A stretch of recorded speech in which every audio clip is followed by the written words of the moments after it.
This is a programme about the staircases of northern England. Now, usually when I'm writing the scripts for these programmes, I have a bit of a problem about where to start. That's in case people in the northwest get cheesed off because we're in the northeast, and vice versa, because we're all terribly patriotic about our own particular part of the country. So I try to be as fair as possible, and this programme features, for your delectation, staircases in Northumberland and Durham, Cumbria and indeed Yorkshire. But first of all, I'm in Manchester Town Hall, which has actually got 7 staircases, including 4 which are, in my humble opinion, among the most stunning, romantic and imaginative staircases anywhere in Britain.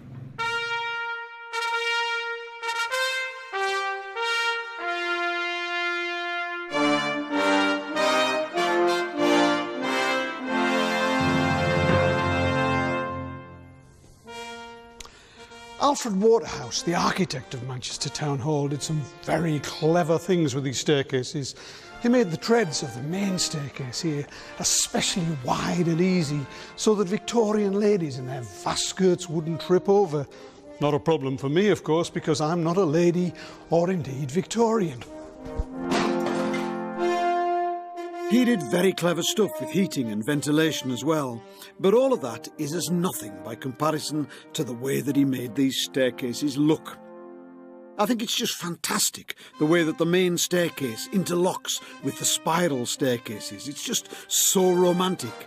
And the way that everything is framed by the tracery of Gothic arches, it creates the most marvellous views.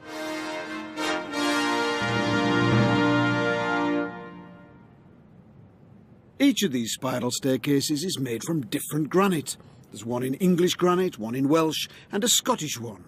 And here's an interesting detail. The original gas pipes were hidden underneath the handrail. It doesn't sound very safe to me. So there you are, one of my absolute favourites. But I want this programme to be more than just some nice bits and pieces. I want it to be a sort of history of staircases as well. So we're going to go now to look at another set of stairs, which isn't as posh as these ones, but which is far, far older.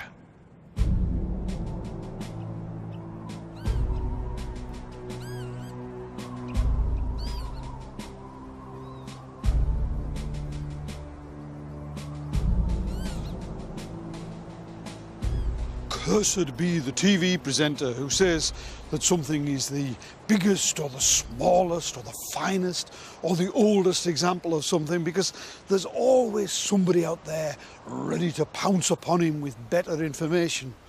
But I personally can't think of any older set of steps than these on the Roman wall at Portrosburn Mile Castle near Gilsland in Cumbria. This bit of the wall in Cumbria is less well known than the really dramatic bits across the cliffs in Northumberland, but it still runs across a wonderful countryside. Maybe not quite so dramatic as the crags further east, but very beautiful, and the ruins here are still extraordinarily interesting. They show how even in Roman times management got it wrong and had to institute cutbacks to make ends meet. Sounds like everywhere that I've ever worked. You can see here that the wall was going to be 10 feet wide, but after they'd built the foundations, they cut their losses and built the rest of the wall narrower on top. But what did they build, eh? How high was it, for example? There's nowhere where it stands to full height because over the centuries, most of it has got snaffled by the locals.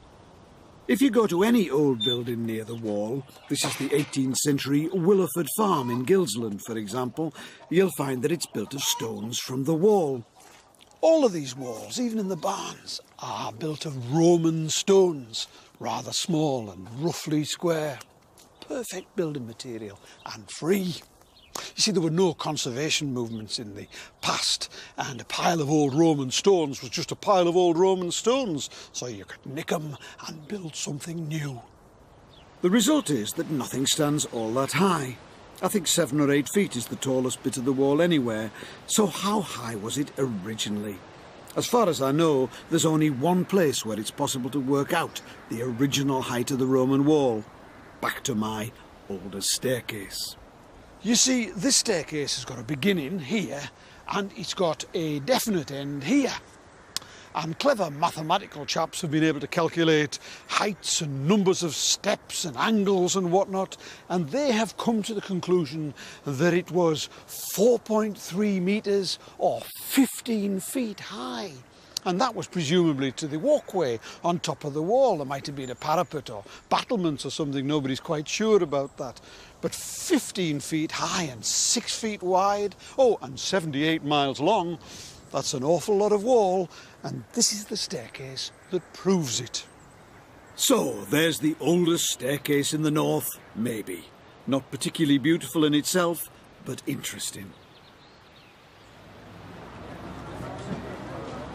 This is the marketplace at Hexham in the Tyne Valley. In a single bound, I have just leapt 20 miles east from where I was before, and I'd like you to notice a few buildings which are going to be significant in this staircase story. On one side of the square, there's a medieval gatehouse called the Moot Hall, and beyond that, the medieval jail. But first of all, we're going to Hexham Abbey to see the second oldest set of stairs that I can think of in the north. Hexham Abbey is essentially a medieval church, but it replaced a much older church which was built by an Anglo-Saxon monk called St Wilfrid in the 7th century. Wilfrid's church had the reputation of being magnificent, but the only bit of it that survives is the extraordinary crypt, which was built to house the various holy relics that Wilfrid brought back from Rome, including, I might add, the knee bone of the Apostle Andrew, or one of them at least. I presume that he had two like the rest of us.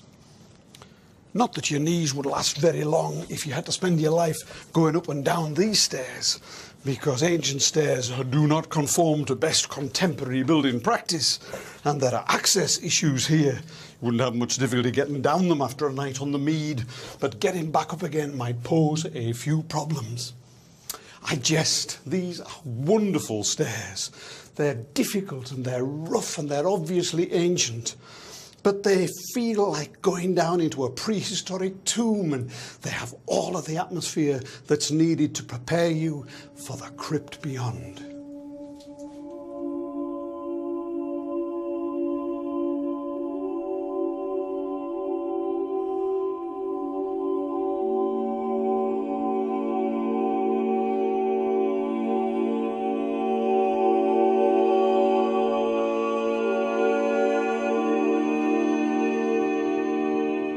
As I said before, the church was entirely rebuilt in the Middle Ages, in the 13th century, the 1200s.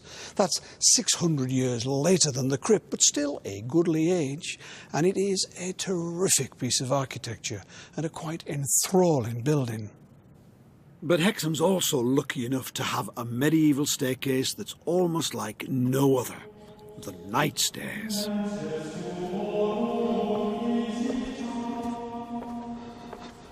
You see, Hexham was originally a monastery church filled with monks whose main job was to take part in services day and night.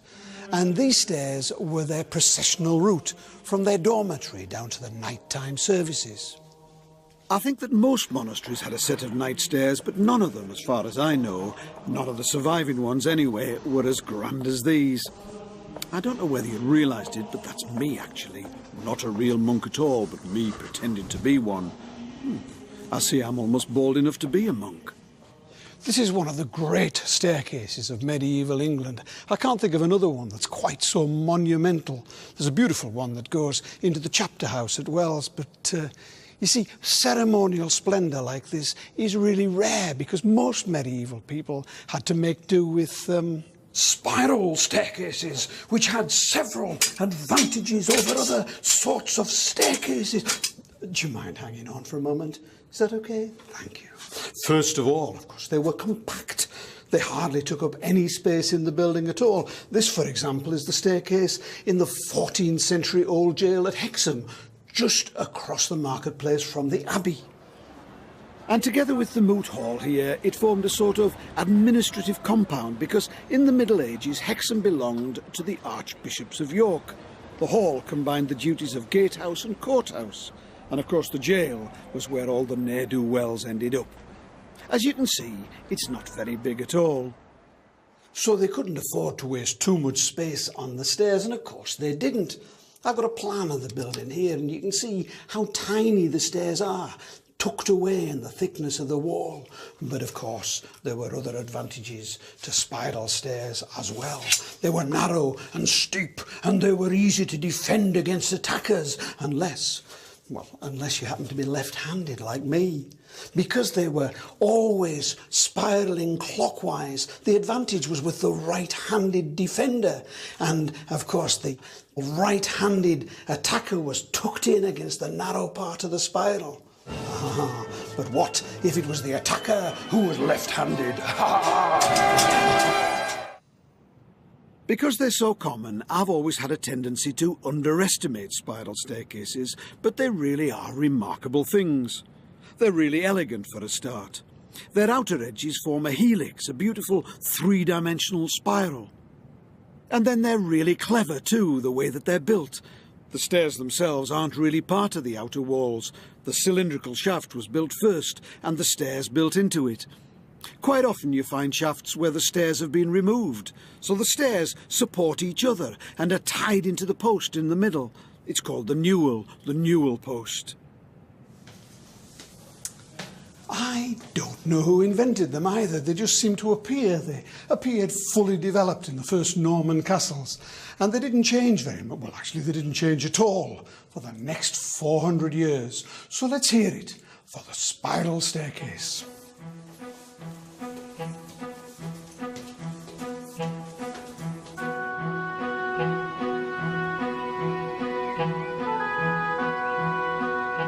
Now here's another medieval building, and a pretty spectacular one at that. Durham Castle, one of the great castles of England, the home in former centuries of the Bishop of Durham, who was always one of the most powerful men in the country.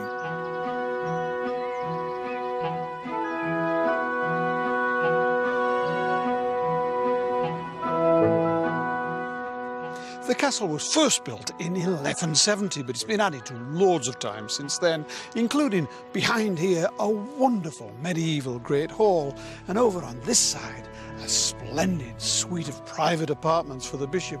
And in between the two, behind here, there's a staircase. So remember that.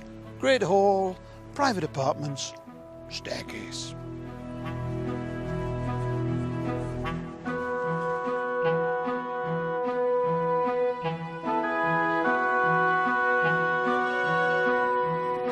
This is the Great Hall, built or possibly just remodelled in the late 1200s.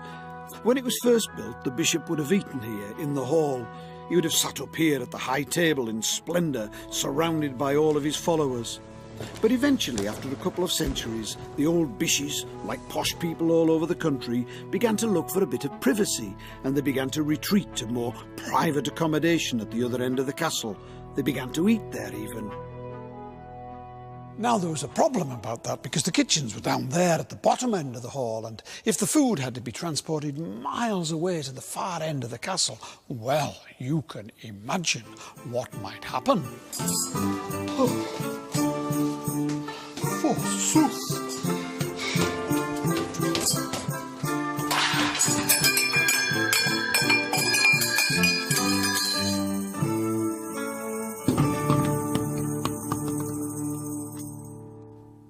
There is nothing that your average bishop likes less than a ruined tea.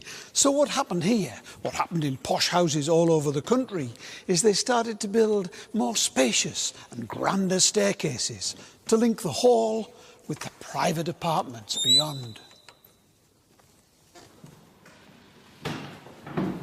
The first purpose-built ones were built just after 1600.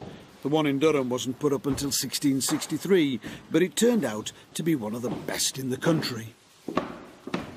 If you see a staircase like this with carved panels instead of banisters, you can look smug and knowledgeable in front of your friends and relatives by saying, 1660 or 70, I believe. You never find them at any other time.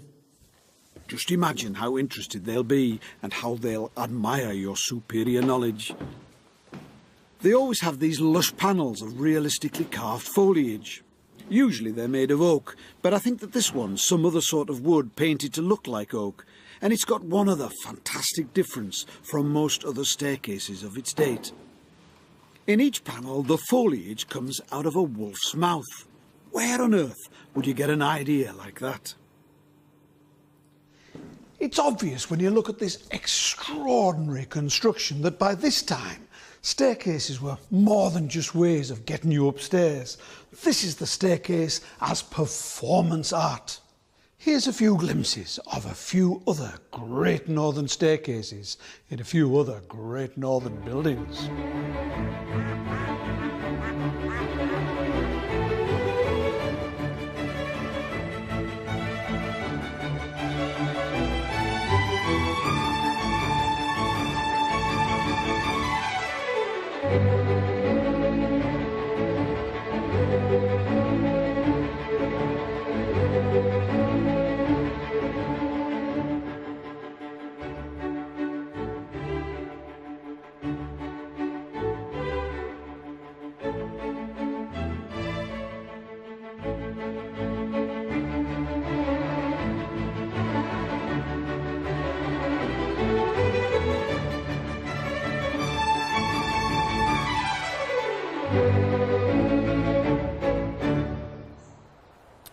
So we've been in Lancashire and Durham, Cumbria and Northumberland, and here we are finally in Yorkshire, the full Cook's tour.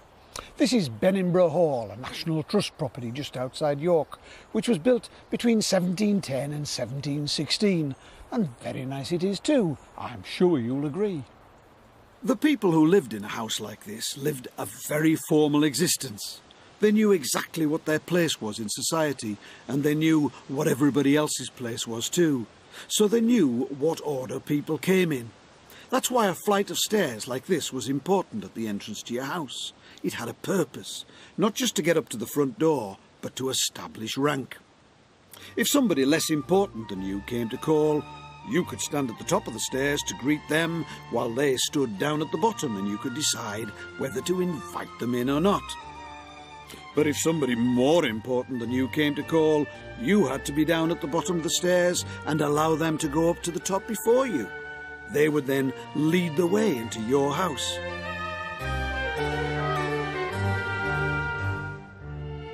And that meant, of course, the great staircase and upstairs. What's going on here? I hear you cry. Did the owner take every guest straight upstairs to bed? Was hanky, and indeed panky, the order of the day in Georgian England? Oh, well, it may have been, but not here on this staircase. This splendid staircase, like the ones in all great Georgian houses, wasn't built merely to get people upstairs to bed. You don't need grandeur like this when you're whipping upstairs in your gym jams. And anyway, the main bedrooms were downstairs on the ground floor. No, the stairs were part of a processional route to bring guests to the saloon, which was the main entertaining room of the house, and which was on the first floor, high up, to give it extra status in this very formal house. We don't need to go as far as the saloon because we're here to look at the staircase, and there's just so much to say about that I hardly know where to begin. It was made, well, it was carved by a York joiner called William Thornton, who seems to have been the designer of the whole house. What did he carve? Well, all staircases have got the same bits. There's the tread, which is the flat bit, and the riser, which is the vertical bit. Now, modern building regs say that the tread has got to be 9 inches or 229 millimetres wide, a little less than the length of the average foot, and the riser has got to be a maximum of 8.5 inches high and a minimum of 5 inches. This one's nothing like that. The risers here are very shallow, no more than less than 5 inches, but the treads are enormous. They're over 14 inches across, and that's very, very wasteful of space. It takes ages to achieve any height with a stair like this, and that's why the stairwell here is so huge. The relationship between the height and the width of a step was all mathematically worked out in those days. It had been done by a Frenchman called François Blondel, whose calculations were followed by just about every architect. He said that you should let x equal the spaces over which a person walks with ease on a level plane, and Z the height a person could with equal ease ascend vertically, then if H be the height of the step and W its width, are you following me here? Then the relation between H and W must be such that when W equals X, H equals 0, and that when H equals Z, W equals 0. I mean, it's obvious when you think about it, isn't it? And that leads, as the night follows the day, to the equation W equals X minus 2H. So simple. But the effect of all this is to create a staircase which is fabulously easy to walk up and easy to look dignified on, and which is worthy of that dignity in other respects too, because it is magnificently carved.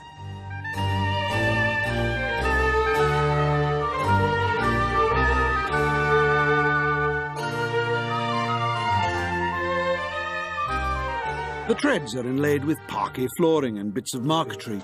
This is the emblem of the owners, IBM. I for Johannes, John and Mary Bouchier, 1716, the year that the house was finished.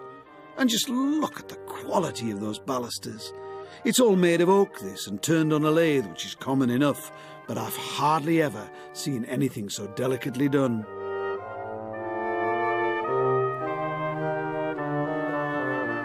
The sticky outy bits are called knops, K-N-O-P-S, knops.